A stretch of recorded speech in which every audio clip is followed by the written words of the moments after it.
Bahasan kita selanjutnya adalah tentang penilaian nilai perusahaan dari menurut Tobin Q.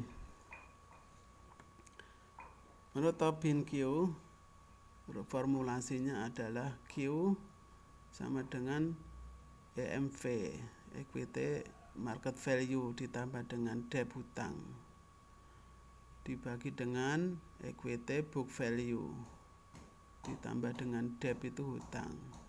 Karena hutang, ya, ini hutang, ya, ini karena hutang dibagi dengan hutang, maka D-nya ini dihilangkan, jadilah rumusannya jadi ini.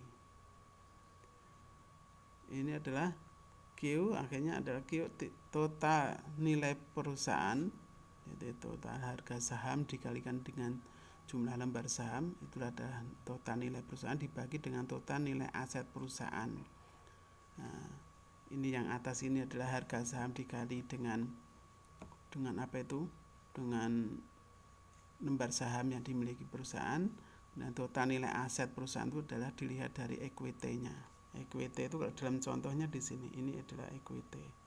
Ini adalah equity. Jumlah ekuitas, nah, jumlah modal sendiri. Masuknya di situ. Ini di dalam contoh, ya, di dalam lampiran yang kemarin saya share itu contohnya. Maka nilai saham ini lembar saham diperoleh dari sini. Ini jumlah lembar saham. Kemudian ekuitasnya, ini jumlahnya ekuitas. Ini dapat diperoleh. Ini harga, ya, ini harga sembaca. Ini ekuitasnya ini. Maaf ini bukan yang itu, tapi yang di bawah. Ini ekuitasnya ini 30.951, ini diperoleh dari sini. 30.951.721 juta. Di sini dalam jutaan, ini dalam jutaan. Maka di sini tambah 06. Maka diperoleh Q-nya 14,51. Nah, ini diperoleh dari jumlah lembar saham, ya, nilai perusahaan ini jumlah lembar saham dikalikan harga saham. Harga saham kemarin dari tabel yang di sini. Ini harga saham yang dari tabel, yang dari Yahoo Finance. Maka diperolehlah 1451, Q-nya 1451. Namanya berapa nilai perusahaan saat ini secara relatif terhadap berapa biaya yang dibutuhkan untuk menggantikan saat ini. Artinya dengan pengorbanan ekuitas sebesar 30 triliun 951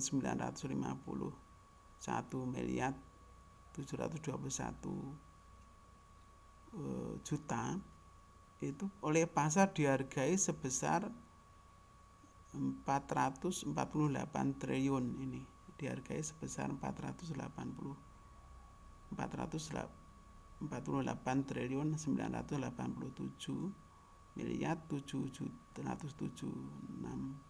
juta. Ini dihargai oleh pasar sebesar itu. Maknanya seperti itu. Artinya dari segi kinerja keuangan, perusahaan tadi meningkatkan nilai perusahaan. Tujuan manajemen keuangan meningkatkan nilai perusahaan dengan pengorbanan 30 triliun dihargai oleh pasar 448 triliun. Ini adalah kasusnya adalah HM Sampurna. Ini contohnya seperti itu. Jadi ini oleh bagi keuangan ini adalah dihargai dengan baik. Korban 30 triliun, tapi di pasar dihargai 448 triliun. Ini kurang seperti ini. Berikutnya lingkup utama peluang manajemen keuangan. Lingkup utama peluang manajemen keuangan.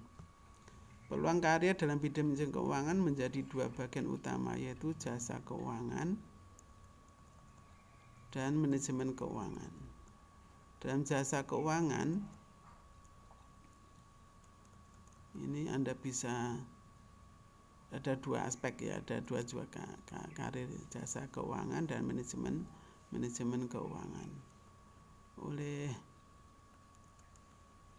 potensi yang yang bisa diperoleh dengan ini. Jasa keuangan ini meliputi berhubungan dengan pemberian nasihat sebagai konsultan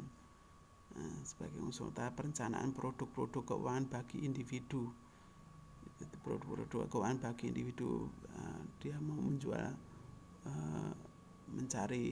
membeli saham, seorang individu investor mau membeli saham mana yang dia pilih, atau investasi yang mana yang dia pilih, atau dia memberikan pinjaman.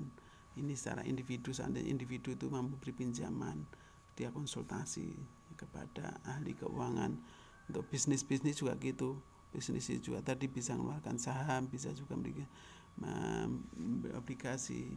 Baik pemerintah juga mengeluarkan apakah itu patungan dengan swasta, patungan dengan perusahaan asing, atau menggunakan ORI, obligasi retail Indonesia. Kalau itu contohnya Indonesia, pemerintah juga bisa mengeluarkan obligasi, hutang pemerintah itu berupanya obligasi. Ini berarti konsultasinya dengan manajemen keuangan. Peluang karir ini di bidang perbankan dan lembaga terkait, perencanaan keuangan pribadi,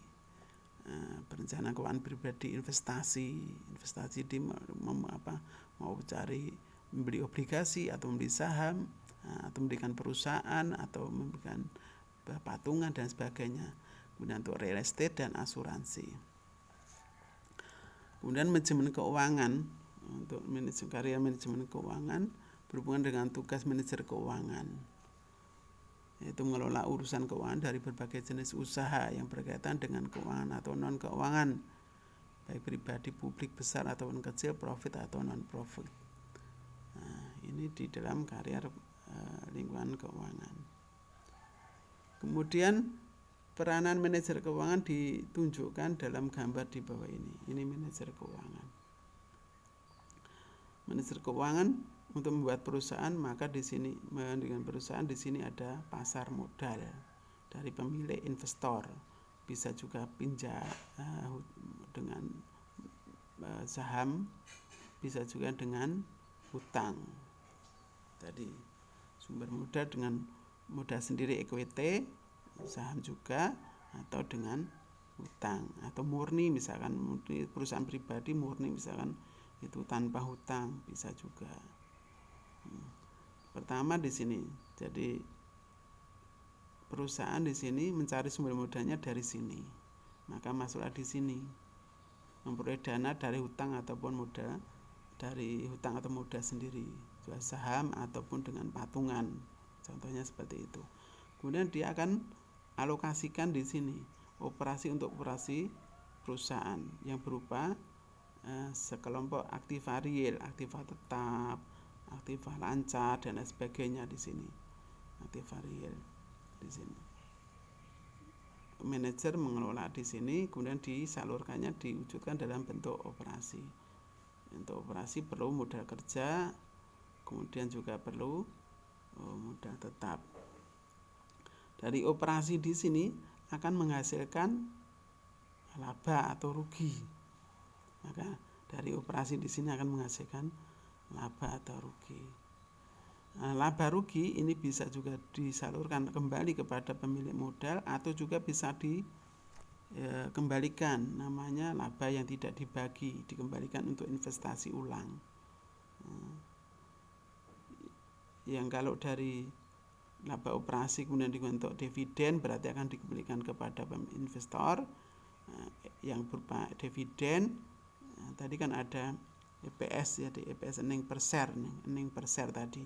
Earning per share itu sebagian dibagi kepada berupa dividen, sebagian akan ditanam kembali. Ini 4B ini akan kembali, dari EPS akan ditanamkan kembali untuk operasi perusahaan. Ini kurang lebihnya.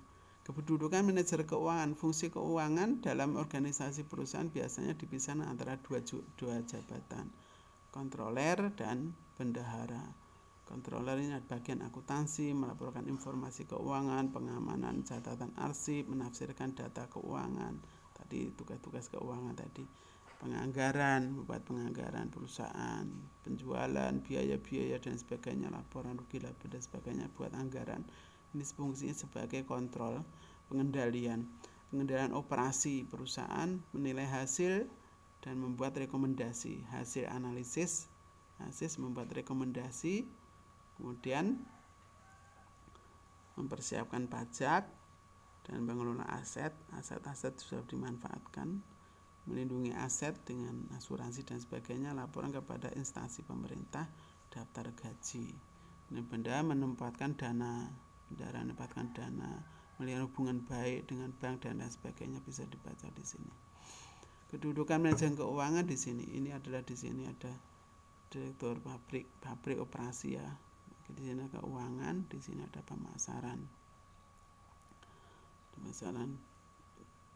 Bendahara tadi di sini meliputi komputer dan controller tadi, fungsinya masing-masing di sini tadi dijelaskan, masing-masing di sini bagian bendahara, di sini bagian controller. Ini bisa dipahami.